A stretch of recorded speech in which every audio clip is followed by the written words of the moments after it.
I think of research as having three essentially very different components, each of which is very important to sustaining a research program, invigorating a research program, expanding a research program. The first one, I think, is the one that usually gets the most attention, which is new ideas, kind of the idea generation one. And in terms of renewing your research stream of ideas, I probably have been in a somewhat privileged position as a qualitative researcher, because one of the things that you do when you do inductive theory building, you go in the field, you explore deeply and richly diverse data, and there is no shortage of exciting new things that come up in this process. So if anything, I think for qualitative researchers, and I can speak primarily from that perspective, the issue is how to focus on a few key themes and not really how to come up with lots of new ideas. The field is quite rich in that regard. The second part of the research process that I think is essential is actually the production of papers. And I probably owe that insight to Bill Starbuck, who was my mentor in the PhD program. When I would run to him as a PhD student with some new idea, he used to say, you know, ideas are a dime a dozen. What you really need is papers, and that's a very different thing. So in terms of maintaining a vigorous research program and renewing your research program, I think the time and attention you can give to sitting with your paper, writing your paper, rewriting your paper, getting to know your own ideas, looking for different sources that can inform the development of every aspect of this idea is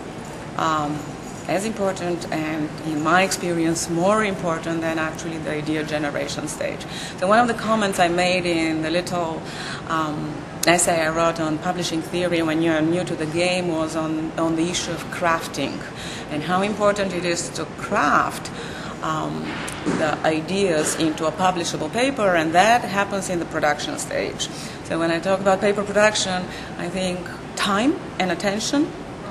that you can set aside from anything else that includes teaching, service, interacting with colleagues, going to conferences, all of these wonderful and important things we do. For me, they are one set of activities, and there is the time I spend with papers, and that's very generative. And the third one is seeing the papers through the review process. And it is frustrating and unfortunate experience when you have discovered the idea, you have spent a lot of time crafting, and somewhere along in the review process, the outcome is not what you were hoping to. In terms of building kind of new energy in being able to see papers through the review process, which is really distinct, I think probably for me the most important factor has been co-authors that have the commitment to the ideas that you have. So in the paper production process, if you're working in a collaborative format, it's very important to generate a certain passion, a certain sense of we are going through this together, which I think generates and sustains the energy required to see the papers through the review process. So these are kind of three things that I think about